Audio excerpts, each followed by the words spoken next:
Daily home সিস্টেমের পক্ষ থেকে স্বাগত জানাচ্ছি। আমি জিল্লুর রহমান। এখন এসএসসি লেভেলের আমরা সেট ফাংশনের একটি অঙ্ক দেখব, যেটা সাধারণ ম্যাথের। চট্টগ্রাম বোর্ড 2023-এ আসছে। আমরা প্রশ্নটি এখন একটু দেখি।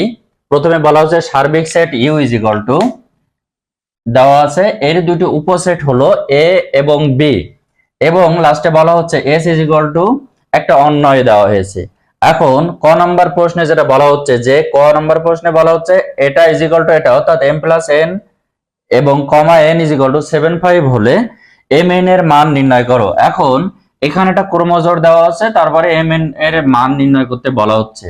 এখন আমরা একটু খেয়াল করি, ক্রমজোড়ের সূত্র অনুসারে একটা ক্রমজোড় যদি দেওয়া থাকে যে m প্লাস n আর n, এই ক্রমজোড়ের নিয়ম অনুযায়ী বা সূত্র অনুযায়ী এই উপাদান ইজ ইকুয়াল টু এই উপাদান সমান, অর্থাৎ এই যে সমানের এই সাইড এবং ওই সাইডে যে দুইটা মানে একটা ক্রমজোড় আছে, ক্রমজোড়ের এই পাশের ক্রমজোড়ের প্রথম উপাদান ইজ ইকুয়াল টু ওই পাশের ক্রমজোড়ের প্রথম উপাদান।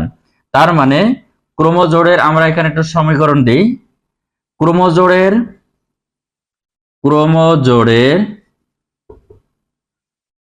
নিয়ম অনুসারে পাই যে m plus n is equal two 7 এবং n ইজ ইকুয়াল টু 5। তার মানে n আমরা পেয়ে গেলাম, আমাদের চেয়েছে mn এর মান, তাহলে n পেলাম। এখন এখান থেকে আমরা n এর মান যদি বসাই তাহলে m পাবো 7, অতএব m is equal two 7, 5 is equal two 2। এখন আমার যেটা সূত্র মানে সমীকরণ, আমাদের যেটা প্রশ্নে বলা হচ্ছে যে m আর n এর মান নির্ণয় করো, এই যে ব্র্যাকেট, তার মানে m এবং n এর মান, m এর মান 2, n এর মান 5। এটি হচ্ছে আমাদের ক নম্বরের উত্তর। এখন এখানে খ নম্বর প্রশ্নটা আমরা একটু দেখব।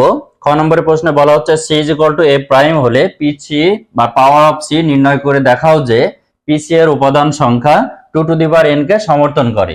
এই যে পিসি এর উপাদান সংখ্যা 2 টু দি পাওয়ার n কে সমর্থন করে। এখন আমরা এই যে পাওয়ার সেটের যে অঙ্ক, সেটা আমরা এখন দেখার জন্য এই অঙ্কটা করতে হলে আমরা এখন আমাদের যে মানটা বের করতে হবে, এই যে এইখানে আমাদের মানটা বের করতে হবে যে c is equal two a prime, তার মানে ইউনিয়ন সেট থেকে বা সার্বিক সেট থেকে এর মানটা বাদ যাবে। এখন সেক্ষেত্রে আমার এর মানটা জানতে হবে। এখানে ইউর মান দেওয়া আছে, বির মান আছে, এর মানটা আমাদের দেওয়া নাই কিন্তু ক্লু দেওয়া আছে। এর মান বলা হচ্ছে x belongs to n such that 2 less than x less than 7। এখন ব্যাপারটা হচ্ছে এখান থেকে আমার এর মানটা বের করে নিতে হবে, এই যে এই জায়গা থেকে। তাহলে এর মানটা 2 এর থেকে বড় কিন্তু 7 এর থেকে ছোট। তাহলে 2 থেকে বড় মানে 3, 4, 5, এগুলো 2 থেকে বড়, যেটা আবার এখানে আমাদের আছে। এবং 6 7 এর থেকে ছোট, তাহলে 6ও আমাদের আসবে। তাহলে এর মানটা আমি বের করে নিলাম, এর মানটা এই অনুযায়ী বের করে নিলাম যে 2 এর থেকে বড় 3, 4, 5, 6, 7 এর থেকে ছোট, তার মানে আমি 6 পর্যন্ত যে স্টপ হব। এখন আমরা একটু খেয়াল করি, এই যে c এর মান আমাদেরকে বের করতে হবে। a prime is equal two উপসেট মানে ইউনিয়ন সেট মাইনাস a। এখন এই u ইজ ইকুয়াল টু 2, 3, 4, 5, 6, 7 দেওয়া আছে। এখান থেকে এর মানটা বাদ দিতে হবে। এর মান কি পেলাম? 3, 4, 5 এবং 6, এই মানটা বাদ দেব। 2, 3, তার মানে এই যে 3, 4, 5 এবং 6 বাদ যাবে। এখানে 8 আছে, 8, তার মানে এখন আমাদের এখানে মান থাকবে 2, 7 এবং 8। এইটা হচ্ছে আমার c এর মান পাবো। এখন এই পাওয়ার অফ c বের করে নিতে হবে। আবার পাওয়ার অফ c বের করতে গেলে আমরা যেটা পাবো, এখানে 3টা সংখ্যা পেয়েছি। এখন 3টা সংখ্যা আমরা যেহেতু পেলাম, সেক্ষেত্রে আমাদের power set c is equal two 2, 7, 8। Power set আমরা যখন বের করব, তখন পাওয়ার সেটের নিয়ম হচ্ছে প্রথমে একটা ফাঁকা সেট নেব, এরপরে প্রত্যেকটা সেটের একটা সিঙ্গেল সেট নেব। 2,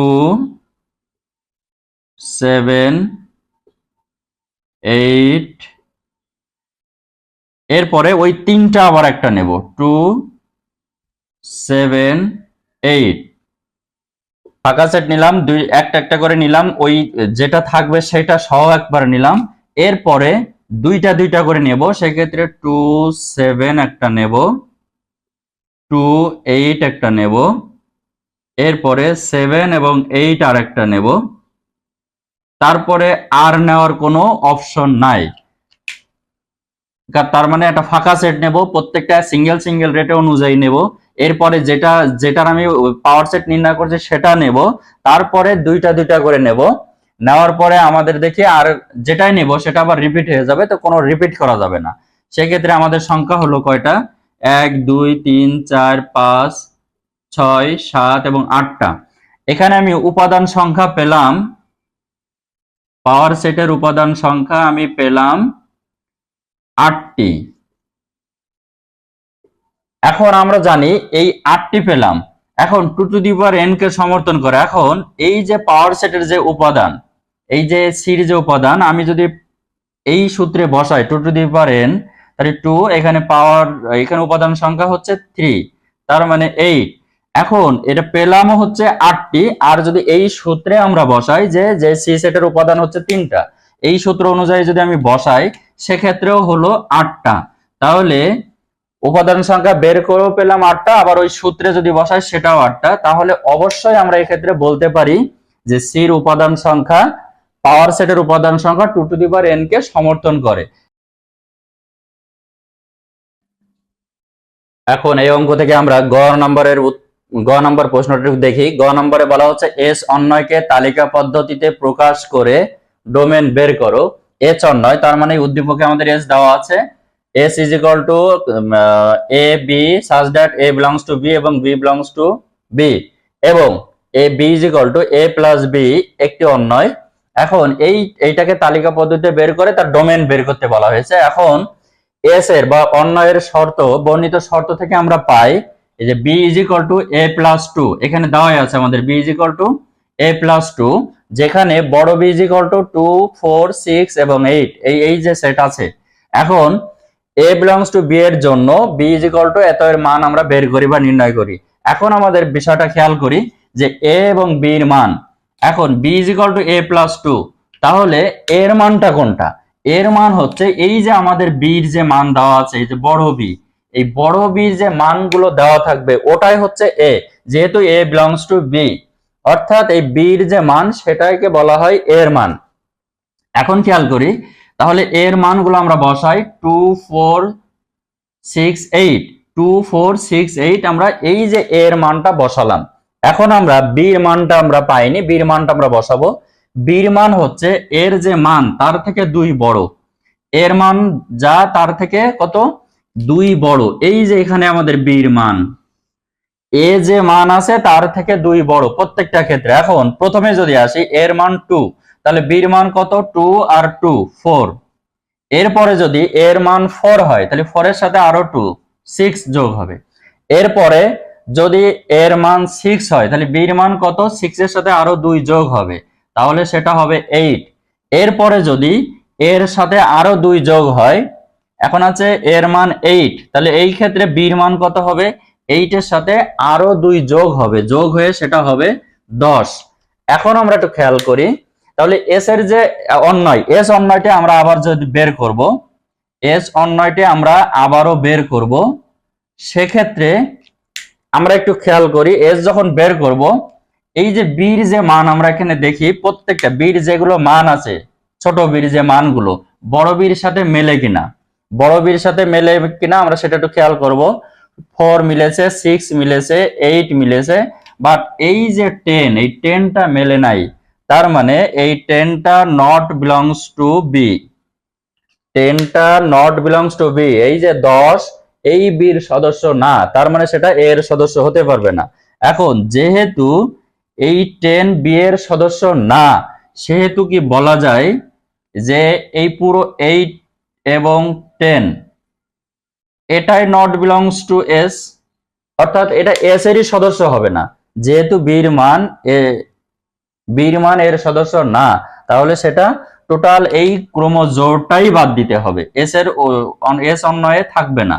তাহলে আমরা একটু খেয়াল করি, তাহলে এই জোড়টা বাদে এখন কোনগুলো আছে, 2 4 4 6 6 8 এটা বাদ, এই হচ্ছে এস ক্রোমোজোর। তাহলে এই যে এস তালিকা পদ্ধতি যে এস বের করলাম, তালিকা পদ্ধতি এই অন্যায়ের মান বের করলাম, এস এর মান আমরা পেলাম।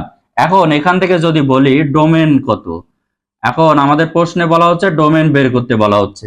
তো ডোমেনের মান হচ্ছে কোন অন্যয়ের যে ক্রোমোজোর গুলো থাকে সেই ক্রোমোজোরের প্রথম যে মানগুলো, কোন অন্যয়ের যে ক্রোমোজোর থাকবে সেই ক্রোমোজোর গুলোর প্রথম যে মান সেই মানগুলোকে বলা হবে ডোমেন, বা সেই প্রথম মানগুলোর সেটকে বলা হয় ডোমেন।